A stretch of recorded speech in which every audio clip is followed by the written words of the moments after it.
Welcome to another course description video. This one was taken 8th of November 2025.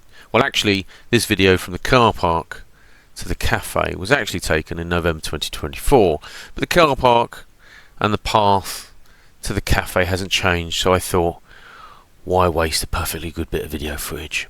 There's wifey Paula. She hasn't changed much either.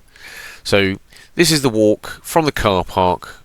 You'll see there's the Discovery Centre in the distance, and then you'll be crossing the service road to walk up the steps to the Skylark Cafe, and there'll be a bustling crowd out there outside the cafe.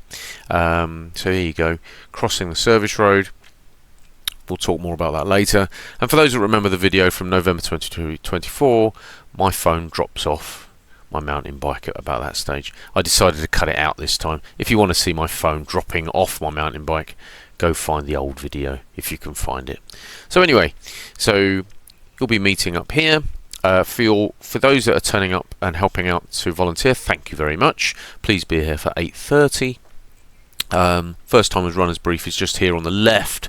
There'll be a big pink flag there on the corner there, but over here on the right, this is the sort of the veranda area outside the cafe, and on that far picnic bench we'll be doing volunteer check-in and that sort of thing. If it's particularly nasty, we'll be doing the check-in at the cafe itself. So this is the actual November 2025.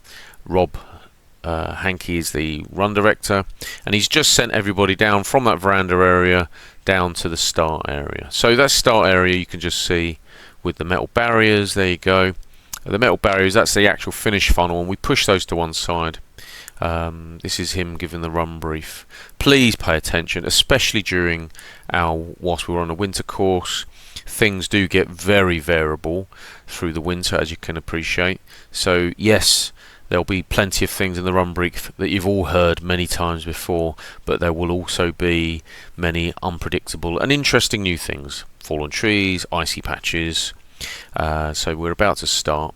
So the idea is this is a video very much for your benefit, who wants to see the course, not filming all of that lot, who are all eager to run on the first winter course of 2025, and we'll stay on this course through the winter and into springtime, when we'll switch back to our summer course. So this time we've got the little course map there. Take the little distance counter there. We've not started, and it's already on 0.04 kilometers, and we're off. So here we are. This is the back of the Discovery Centre. For those that are helping out with setup, for those that are interested, on the right hand side there is a container where all of our equipment stored. That's the end of the service road, and we're now onto a little gravel track that goes round. Our first marshal position here. This is the Sky Ropes corner marshal, being superbly manned by Estelle. That was the Sky Ropes climbing ropes facility there on the left hand side. It was a lot of fun. For those that anybody wants to have a try of that, book in advance with Essex Country Parks. And here we are, we're coming up to Terry, who's manning the start of the play trail marshal position. And at this stage, you know, the first 300 or 400 metres of the course going to be very crowded. So please be mindful, try and seed yourself accordingly. So if you're not the quickest park runner in the world, probably not best to start at the front. This is the play trail, a lovely surface to run on. It's almost like a track to run on, very even. And we'll stop here. You've got a little mini death slide thing on there on the left, and we're coming up to the sandy section. Now this is one of the very few sections that's actually pretty tough during the summer. Some would say it's harder than the hill. Through the winter, not so bad. It's once it gets moist or wet and gets damped down, it's pretty good to run on actually. Now this is the end of the play trail marshal, and we've actually got two marshals here. That's Claire, who's doing the end of the play trail marshal, and that was Dave, who should be standing about here at the double back bridge. But in their defence, I am whizzing round quite quickly, so the fastest park runners are way behind me by this stage. Now on the winter course we do have 2 temporary marshal positions. This is Graham at the boggy transition marshal position, and that's just one of the temporary marshal positions that we will man for about a month after we switch to the winter course, just so that everybody gets used to where everything is. Watch out for the squirrels. There's the first squirrel, and there's another squirrel over here on the left.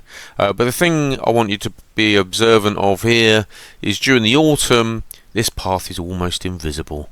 So watch out, there's the other one. So watch out, the path is as close to the right hand side as you can go. It does start to get a little bit more defined here, and look, a couple of ducks. If you are a really fast park runner, please be aware that this is a country park. You are going to be the first to see some wildlife as you're going around here, and there's some other park users there. That's the lake on the left hand side.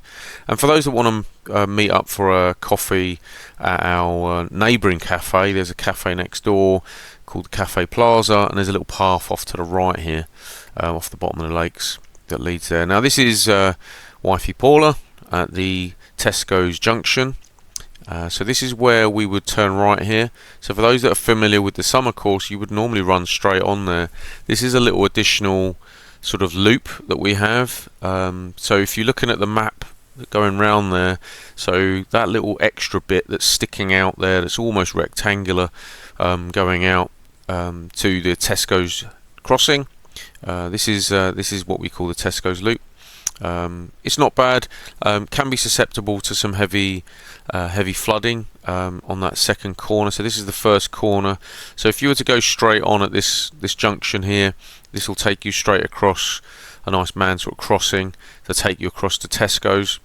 But this section here, you're turning left, pretty straightforward, running along here, nice surface. Again, can be quite narrow. So as a reminder for those that didn't know, this is a keep left course. So no matter what speed you're doing, keep left, overtake on the right. And if you watch me, even on the bike, I do try and make sure I'm overtaking people on the right. So this section here can be quite flooded. It was okay last year through the winter. Who knows what it'll be this year? But again, pay attention during the run brief, and you should be fine. So that path off to the left there, that's where the summer course would normally just carry on around this corner. And we're now coming up.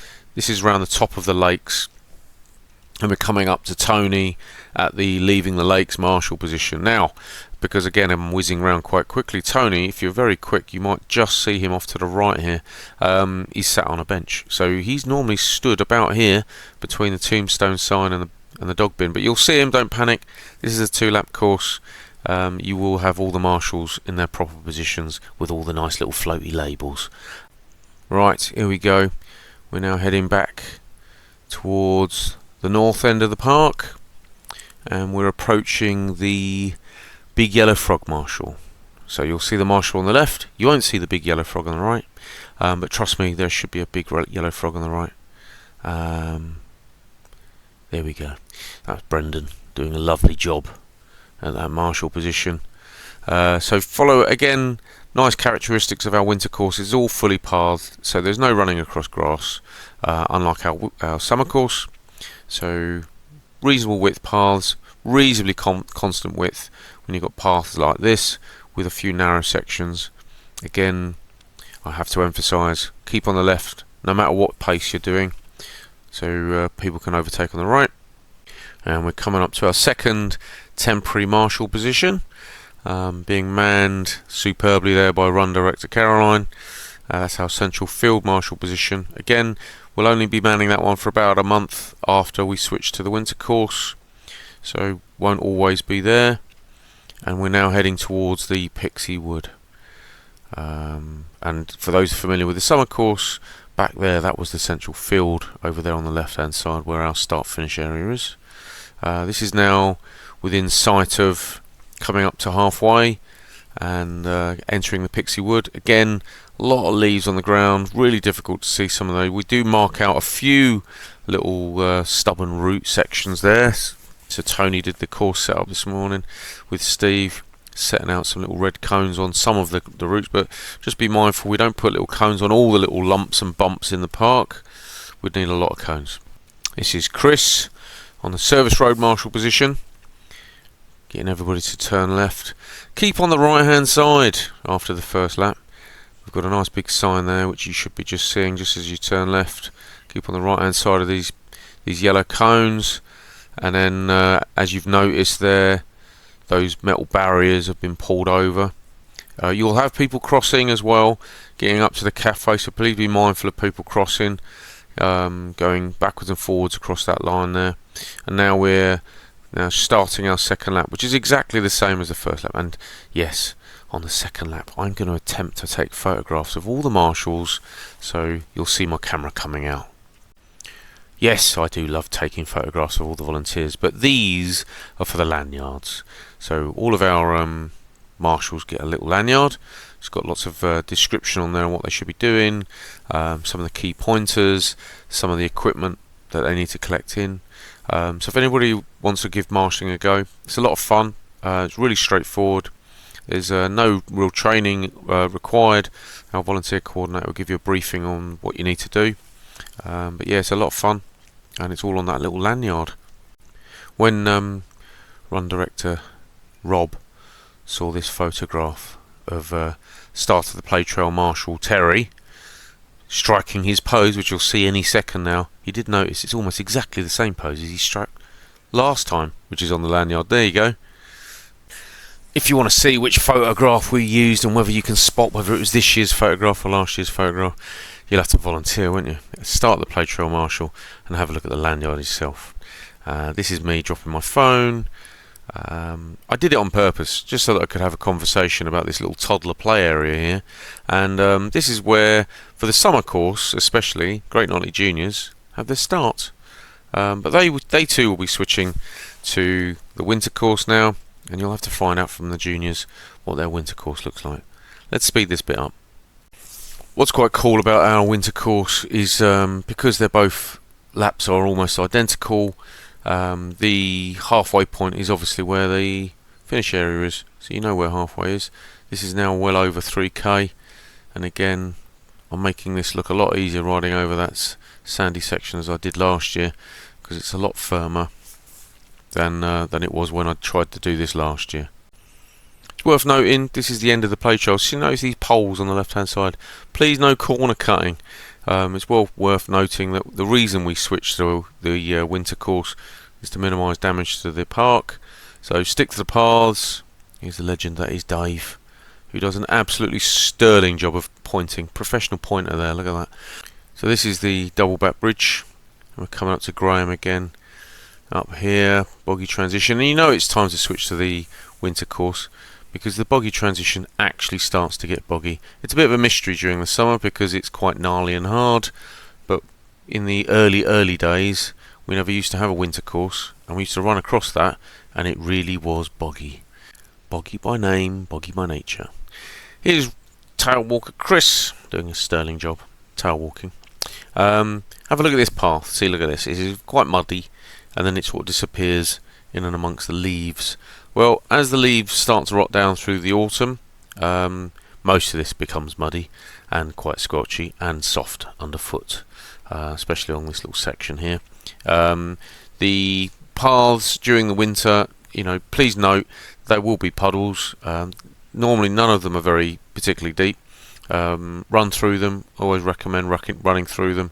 If you run through the middle, because the paths are higher in the middle, they tend to be shallower. So if you try and avoid the puddle and run along the edge of the puddle, you actually find yourself running through the deepest section of the puddle. Any puddles that are particularly uneven under the surface, we don't tend to have many of those, but we may position an extra marshal there just to point them out, or put some cones there to say warning, you know, uneven surface under there. Here we go, got a few more walkers here, enjoying the autumnal scenes that we have at Great Notley Country Park. It's because it's a country park, you do tend to see lots of different sceneries, vegetation, wildlife. It's a pretty awesome park. Yes, you can. Why not play with the ducks and the swans? So this section here, just a little emphasis here. There's a sign there on the right hand side that just says keep left, great job. Please don't cut this corner. We do have quite a few people who are maybe overly enthusiastic and they want to try and shave that half a second off, but that inside corner there isn't actually part of the path. It should have grass growing on it. You know, it's part of the park, and the park rangers do get a little upset. We have quite a lot of people running across the grassy section. There's our park walkers. They got a bit competitive during the finish, if I remember rightly. So here we go. This is that Tesco's crossing we came up to here, and as you just saw there as well, you get, obviously the park is a very popular local park. You've got people there. You can just see people coming into the park there. They park at Tesco's, and then they sort of walk across, whether it's part of their shop, and they get a little walk in. There we go. Oh, is that Penny? Penny with a sporting her Volunteer 50 shirt. Pretty cool. There's a very determined walk there as well. What are we on? We're on coming up to 4.3k. Again, take that little indicator with a pinch of salt. It's not necessarily the most accurate, but it gives you a rough idea of where we are. We're coming round. Oh, that's it, pushing that buggy. Enthusiastic buggy pushing. So again, we're rejoining this main path.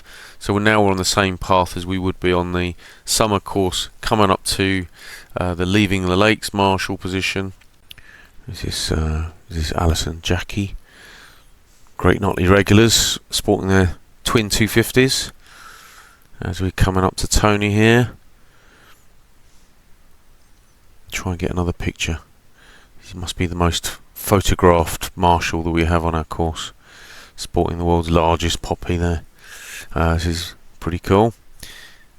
Here we come round now. We're coming up to the last 500 metres, and by the time you get to the sort of the big yellow frog, you've got about 500 metres to go.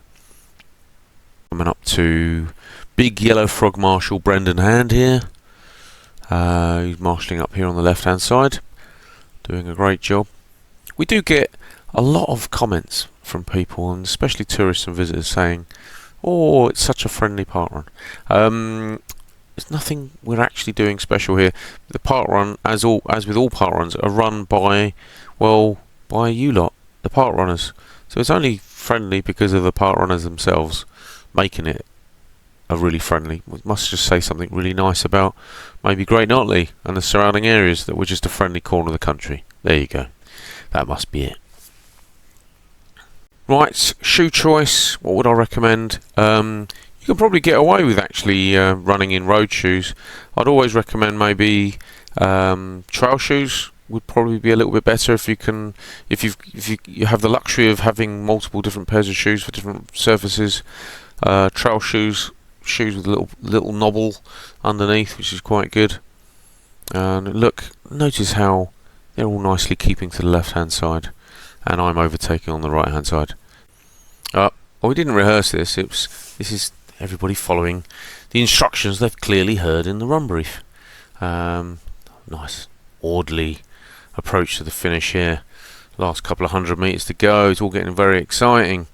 Now, it's just worth reminding people that this is a country park with all sorts of weird rocks, roots, holes, rabbit holes and puddles, and you will feel the urge, you will feel compelled even to check the time on your Garmin, and as you're staring at your watch, you will now invariably trip over some sort of small furry animal. So please be really careful of your foot in as you finish here. Here's Service Road Marshal Chris doing a superb job. Thanks, Chris.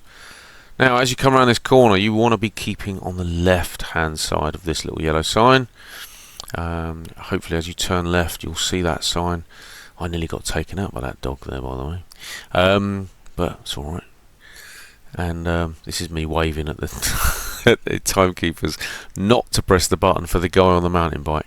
Pick up your finish token, and then you're heading up the steps to go get yourself scanned. But there you go. Good work, fella, well done. There he goes. First finishers. Woo! Good work, well done. Good work tonight, all the way. Great job. Run director Rob doing a splendid job there. There's the timekeepers. So you go through the finish funnel, and obviously you get your time. Oh, thank you. Thanks, Michelle. And at the end of the finish funnel, you obviously pick up your finish token. And then when you get to the end there, you take your finish token and you're making your way up the steps We were here. going for it then. So as you get up here, now obviously these are first finishers, You have to get yourself scanned. and they're obviously going to get themselves scanned, as I gave them that little hint there. And we've got 2 barcode scanners here, got Kai and Malcolm scanning. Kai asking me about what my job is today. And on the subject of jobs, if you are a fast finisher, you can actually volunteer to scan, which is a pretty cool job. And then I'm going to back up over here to get a chocolate biscuit. Oh, very nice. Now, you'd think I've got a camera on and I've just left this recording, but this is a really important part of parkrun, this is. Oh yeah, baby. So, if you are celebrating a milestone, in this case, this is Wifey Paula celebrating her 200th volunteering. Look, there's Malcolm as well. And it's also a parkrun birthday, so why not bring some biscuits or some cake along? Oh, this is a new whiteboard. If you're a tourist or if you've got a milestone, pop it on the whiteboard so we can add it into the run report. No, that's the rubber. It's something we saw at other parkrun events and thought it was such a great idea. We'd steal the idea, so we can't take full credit for it. Well done, crew. Thanks, Len. Lead bike. That's me having a conversation with Sue with a mouthful of biscuits. But one of the things we do like about this course, the winter course, is the fact that the sort of scanning overlooks the finish area.